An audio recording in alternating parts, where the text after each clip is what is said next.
Bismillahirrahmanirrahim. Kita lanjutkan bab berikutnya. Al-birru husnul khuluqih.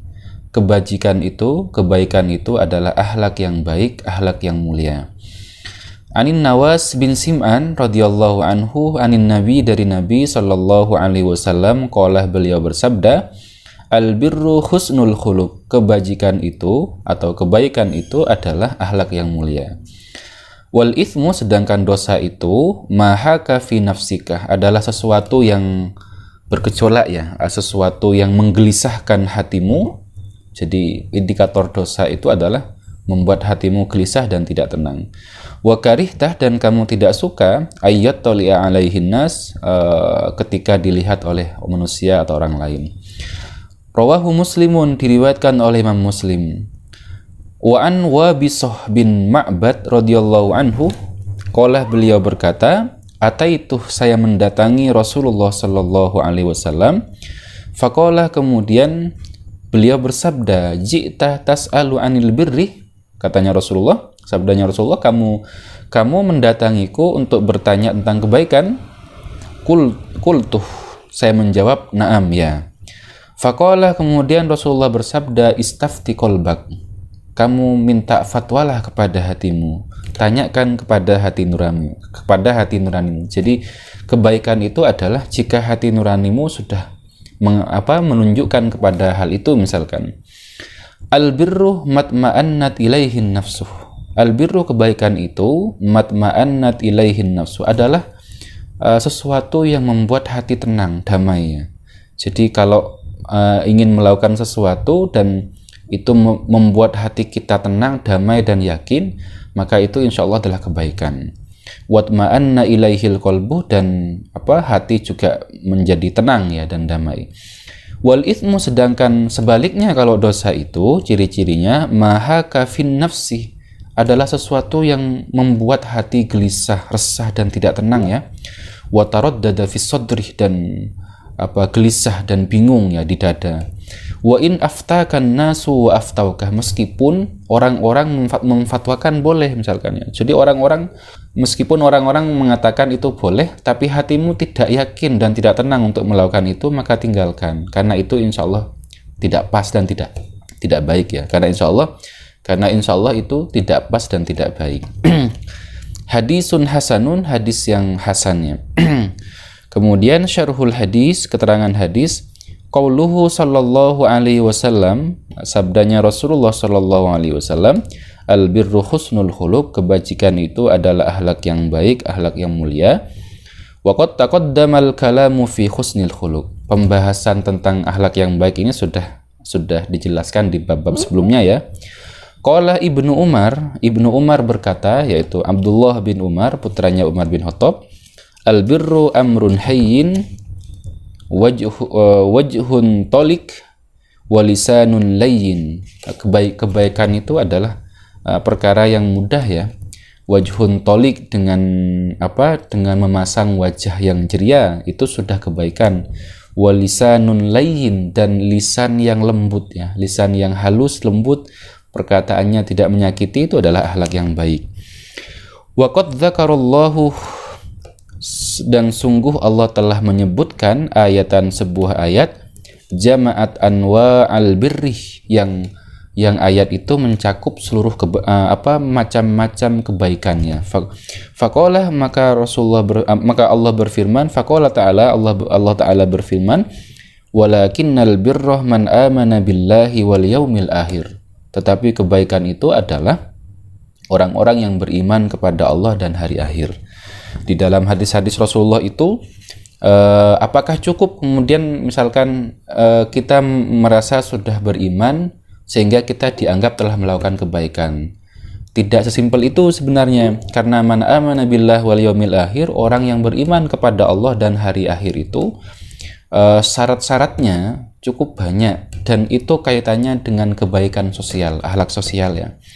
Makanya cukup banyak hadis yang menyebutkan tentang man amana billah, man kana yu'minu billah wal yaumil akhir, barang siapa yang mengaku beriman kepada Allah dan hari akhir, hari kiamat, falyukrim doifahu, maka muliakan tamunya. Lihat narasi Rasulullah itu, narasi sabdanya Rasulullah, kalau ngaku beriman dan beriman pada Allah dan hari akhir, maka kalau punya tamu harus dimuliakan. Ini akhlak sosial.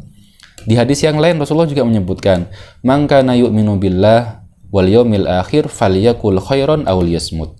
Barang siapa yang mengaku beriman kepada Allah dan hari kiamat, maka falyakul khairan, ngomong yang baik, aw liyasmut, atau kalau tidak bisa maka lebih baik diam. Ini sosial juga akhlak.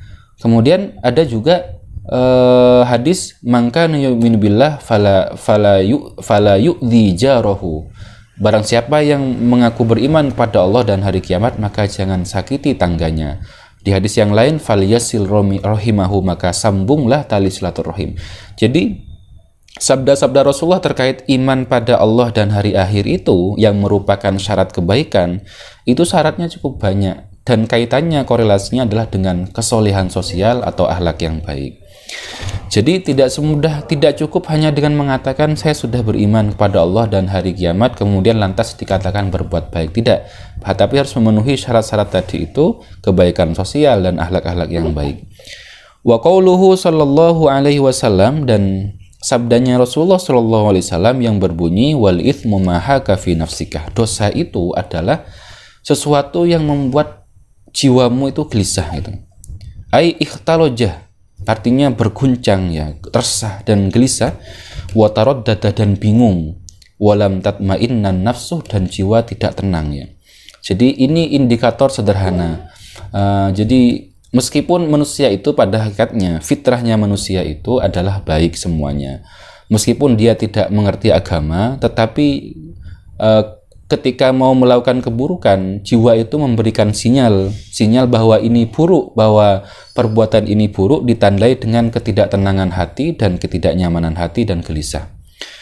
Wa fil hadisi dalilun ala annal insan, hadis ini menjelaskan, menunjukkan ala annal insana, bahwa sungguhnya manusia itu yuraji'u qalbahu, manusia itu akan selalu kembali kepada hatinya, akan selalu merujuk kepada hatinya, menjadikan hatinya itu sebagai referensi utama. Idza aradal iqdam ala fi'li syai'in, ketika orang itu ingin melakukan sesuatu, hatinya itu akan dijadikan referensi dan petunjuk ya. Kalau hatinya mantap, yakin dia akan melakukan itu. Fa'idat ma'annat ilaihin nafsu fa'alahu. Kalau hatinya merasa tenang, merasa damai, maka dia akan melanjutkan dan melakukan itu. Wa illam tatma'innah tarokahu. Kalau hatinya merasa resah, gelisah, dan tidak tenang sepertinya, maka dia tidak akan melanjutkan. Wa qad bahatsal kalama ala shibhi fi ala subhati fi hadisi al halal bainun wal haram bayyinun. Pembahasan tentang syubhat sudah dibahas pada bab al halalu bayyinun wal haramu bayyinun. Yang halal itu jelas, wal haramu bayyinun, dan yang haram itu jelas. Baik. Jadi indikator dosa sederhana itu adalah ketika hati kita tidak tenang dan gelisah ya. Karena orang yang mencuri misalkan, pada hakikatnya meskipun dia bahagia dan sukses ya, dia sukses membawa menjalankan misinya mengambil uang orang itu meskipun miliaran, pada hakikatnya dia tidak tenang dan gelisah. Kenapa? Karena dia akan dihantui dia akan dihantui perilaku kriminalnya yang membuat dia nanti akan dikejar-kejar aparat dan lain-lain misalkan, sehingga hatinya tidak tenang.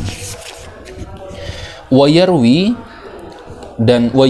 dan diriwayatkan, anna Adam alaihi salatu wassalam awsabanihi biwasoya. Ada sebuah riwayat bahwa Nabi Adam alaihi salatu wassalam mewasiatkan atau menasihati anak-anaknya dengan beberapa wasiat. Minha, di antara wasiatnya Nabi Adam kepada putra-putranya, annahu qala, sungguhnya beliau berkata, idza aradta, kalau kamu berkehendak atau mau fi'la say'in, melakukan sesuatu, fa init tarobat kulubukum fala taf'aluh. Kalau kamu mau melakukan sesuatu tapi ternyata hatimu gelisah dan tidak tenang, fala taf'aluhu, jangan lakukan. fa inni lamma danautu min akli syajarah ittaraba qalbi indal akli. Karena katanya Nabi Adam, dulu ketika saya di surga, ketika saya sudah mendekati pohon khuldi itu dan pengen makan itu, pada dasarnya beliau sebenarnya gelisah ketika mau makan itu, tapi beliau akhirnya memilih makan, dan efeknya kan begitu akhirnya. Wa minha, dan diantaranya annahu qala, sungguhnya beliau berkata, idza aradtum fi'la syai'in fanduru fi akibatihi. Kalau kamu mau melakukan sesuatu, maka lihatlah, renungkanlah apa yang akan terjadi, bayangkan efeknya. Fa inni law nadhartu fi akibatil akli, katanya beliau Nabi Adam, sesungguhnya aku kalau dulu itu merenung panjang dan memikirkan, membayangkan efek dari makan buah huldi itu, ma akaltu minasyajarah, maka sungguh aku tidak akan berani makan pohon itu, makan pohon buah huldi itu. Wa minha, dan diantaranya, diantara perkataannya Nabi Adam kepada putra-putranya, annahu qala, sungguhnya beliau berkata, idza aradtum fi'la syai'in fastashiru al-ahyar. Kalau kamu mau melakukan sesuatu, maka biasakan istashiru al-ahyar, konsultasi, minta nasihat dan arahan dari orang-orang yang baik. Fa inni law istasyartul malaikata la asyaru alayya bitarkil akli minasyajarah. Sesungguhnya aku, katanya Nabi Adam, andaikan dulu ketika di surga, ketika dibisiki setan untuk makan buah huldi, andaikan saya minta nasihat dan konsultasi sama malaikat, la asyaru alayya, maka mereka akan melarang aku untuk makan pohon itu. Itu sudah ungkapan-ungkapan penyesalan dari Nabi Adam yang kemudian dijadikan nasihat kepada putra-putranya. Wa qauluhu sallallahu alaihi wasallam, dan sabdanya Rasulullah sallallahu alaihi wasallam, wa karihta ayyattali alaihin nas, dan diantara ciri dosa itu adalah wa karihta, kamu tidak senang, ayyattali alaihin nas, jika perbuatanmu itu dilihat oleh orang. Jadi kalau kamu melakukan sesuatu yang kamu lakukan ini tidak ingin dilihat orang, kamu malu kalau dilihat orang, maka itu tandanya keburukan dan dosa. Li'annan nasa, karena sungguhnya manusia itu qad yalumunal insana ala aklis syubhah. Orang-orang itu pasti mencaci dan mencela orang-orang yang makan barang subhat atau barang haram. Barang haram, barang miliknya orang misalkan dimakan, kan pasti kita malu dilihat orang. Wa ala ahdiha, dan mengambil barang subhat, mengambil barang haram. Wa ala nikahiha, dan menikahi sesuatu yang subhat, ya, menikahi perempuan yang subhat. Itu subhat saja sudah dikritik dan dicela sama orang, apalagi yang haram. Wa ala nikahi imra'atin qad qila innaha wudi'at ma'ahu. Dan juga orang-orang akan mencela dan menganggap buruk, ya, orang yang menikahi perempuan yang ternyata perempuan itu ada yang mengatakan bahwa dia itu wudi'at lahu, wudi'at ma'ahu, pernah satu persusuan, pernah nyusu di ibu yang sama dengan perempuan itu. Karena laki-laki dan perempuan itu kalau nyusu di satu perempuan yang sama, meskipun tidak satu rahim, ya, meskipun bukan saudara, tapi karena satu sepersusuan namanya, maka dia tidak boleh nikah. Walihada, oleh karena ini qala sallallahu alaihi wasallam, bersabda Rasulullah sallallahu alaihi wasallam, kaifa wa qad qil, bagaimana lagi, karena sudah kadung diucapkan, sudah kadung disampaikan. Ini kisah tentang sahabat Rasulullah dulu tentang nikah syubhat, ya. Ini tentang nikah syubhat. Sahabat Rasulullah dulu itu pernah menikahi seorang perempuan. Setelah nikah, dia sudah resmi jadi suami istri, sudah berhubungan.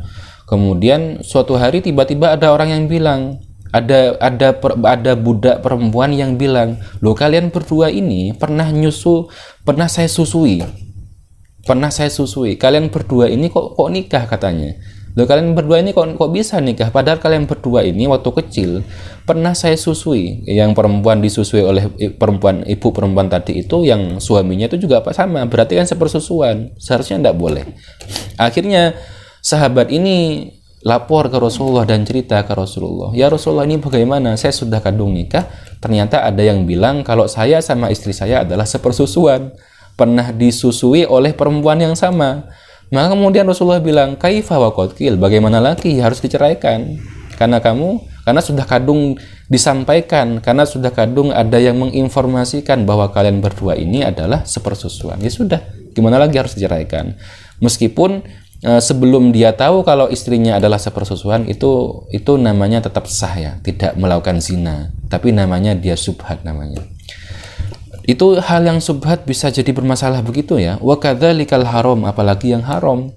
Idza ta'atahu asyahsu yakrahu ayyatali alaihin nas. Seseorang itu kalau mengambil barang yang haram, melakukan barang yang haram, pasti dia tidak suka, pasti dia tidak ingin kalau perbuatannya itu dilihat oleh orang. Misalkan ada orang yang nyolong, ada orang yang mengambil barangnya orang lain misalkan, dia pasti akan menyembunyikan rapat-rapat perilakunya itu agar tidak diketahui orang, karena dia malu.